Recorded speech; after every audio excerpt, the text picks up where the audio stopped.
punya pensiun ya. Artis itu tidak punya masa depan yang cerah kata aku sih. Kecuali dia perempuan dan dia bisa bikin usaha. Tapi kalau artis-artis yang hidupnya kayak saya tidak mempunyai uang, artis yang tidak punya keluarga yang kaya raya, tidak mendukung berat dari keluarga gitu kan, dia hanya jadi artis hanya pas kebetulan rezeki gitu loh, bukan kita casting, bukan kita diminta sama orang yang, tapi kebetulan waktu kita punya karakter gitu. Dan itu kebanyakan artis komedi dan artis itu kenapa ya, bukan ngatain kita miskin, bukan, tapi hidupnya itu di bawah ya tidak punya uang, susah, dan akhirnya dibantu sama orang gitu. Saya pun sendiri saya akui saya masih susah, tapi saya nggak tega melihatnya. Dia kurus dulu kan, dia gemuk banget gitu. Dia pernah minta bantuan sama saya jadi bukan saya di sini nggak ria ya, nggak mau ngomong gitu kan, cuman pas saya lihat ya Allah nggak tega banget kalau saya terjadi seperti ini seperti apa gitu kan. Kalau saya nanti tua ini seperti apa, kalau udah stroke lumpuh nggak bisa jalan, saya mau ngebantu saya gitu kan. Makanya kita harus berbuat kebaikan sama orang lain selagi kita mampu, selagi kita ada, kita ngebantu gitu. Jangan hanya ngebantu di depan sosial media yang ngebantu orang kaya, tapi orang miskin tuh harus gitu. Jangan yang udah kaya tuh dibantu, tolonglah juga. Artis lain juga banyak kadang-kadang mengasihnya itu kepada orang kaya lagi gitu. Lihatlah artis yang teman-teman kita hiburan sebelum kalian jadi di atas, ada lebih dulu dia duluan, kesian gitu aja sih. Waktu minta bantuannya itu kapan kok? Waktu Bang Fahmi dia minta transfer ke aku, kemudian aku juga lagi, sumpah demi Allah itu lagi susah banget gitu. Aku diri aku sendiri susah gitu. Jadi gimana bantu orang gitu. Aku juga lagi kesusahan saat itu, lagi ditipu orang juga. Tapi udah menghubungi Bang Fahmi, Po? Nah, WA-nya dikirim belum sih? Udah. WA kamu pasti ke nomor satu lagi deh. Gue ke nomor saya ya, ini. Ntar aja. Ya. Nanti ya ke DM ke nomor saya yang satu lagi gitu. Jangan nomornya itu nggak pernah dibawa. Saya bawa nomor yang pribadi saya soalnya. Ini pribadi saya nomornya. Jadi mungkin itu nomor-nomor yang media suka hubungin gitu kan ya. Saya punya 2 nomor khusus, emang satu untuk anak media, satu lagi untuk pribadi. Oh, tapi ngajak teman-teman artis juga nggak sih Pak untuk? Nanti saya akan ajak teman-teman artis ke Pak Ibo, saya akan mengajak seberapa keikhlasan, yang penting ikhlas. Yang penting ikhlas, yang penting saya akan bikin kayak di Mas Agel saya ajak, ada Dodi juga saya ajak, kalau mau bantu seikhlasnya, kita nggak butuh besar kalau seikhlasnya.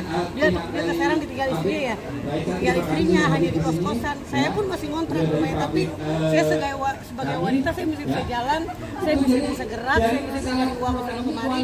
Saya mengandalkan dengan suara saya jelek ini, saya menghibur orang gitu.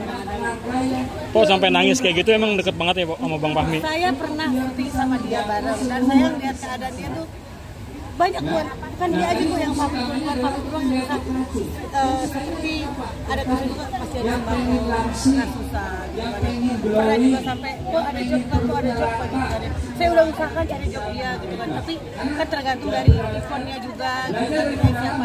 Saya akan bantu kalau orang yang minta tolong hanya untuk kerjaan, cari kerjaan saya bantu, tapi kalau misalkan untuk uang saya mungkin tidak bisa gitu kan ya. Karena saya tinggal peran cari uang sendiri gitu. Kok baik banget sih Po? Baik, karena bukan gimana ya, saya emang dari kecil udah baik sama orang. Saya punya cerita, saya ini orang nggak pernah tahu. Saya nyolong duit kakak saya, kecil saya 10 tahun, untuk ngebagiin seluruh sekolahan saya jajanin. Itu karena biar saya apa? Saya pengen punya teman banyak, pengen ngasih orang. Saya sekolah di pesantren. Setiap dapat arisan cuma dapat arisan itu 125 itu ntar saya traktir bakso ya, doain saya dapat arisan, ternyata arisan saya keluar, saya traktir guru-guru. Enggak, saya beri, saya itu dari seneng, dari kecil senang berbagi, teman hidup saya nggak seberuntung yang lain. Tapi kakak ibu saya pernah ngomong, Eli kalau jadi orang kaya dia akan baik banget sama orang gitu. Cuman saya pernah jadi orang kaya sih, sedikit dulu. Bukan kaya sih, kaya hati mah udah. Jadi hidung dia mata manusia pasti kaya. Teman saya punya kelebihan, saya punya anak yatim di rumah. Dan saya tidak perlu ngomong-ngomong, saya tuh mengasih orang enggak. Saya tidak pernah ada orang minta tolong ke saya. Dari rumah satu artis nggak dikasih, terus ke rumah saya kasih. Artis itu kaya raya, dia ke rumah artis itu minta duit. Silakan dimulai dari siapa? Dia ngomong gini, coba ke rumah Elis Gigi aja, pasti dikasih. Kata Syukurin itu, akhirnya apa? Dia ke rumah saya dan saya bilang, kamu jangan percaya sama orang yang TV ngomong, datang ke rumah saya untuk minta duit. Sekali lagi jangan segituin. Kalau kamu nggak ada saya, kamu pulang ke Bogor sama siapa? Sekarang jadi jangan datang ke rumah dah. Orang butuh duit banget, gak ada yang datang ke rumah malam-malam. Saya kasihan. Cuma saya kasih 300.000 nggak banyak, dia pulang ke rumah. Kalau kemarin saya ditipu anak media loh, ini anak media, dia medianya ERL namanya katanya. Apa? Nggak tahu, dia punya rahasia suami saya, main mesum.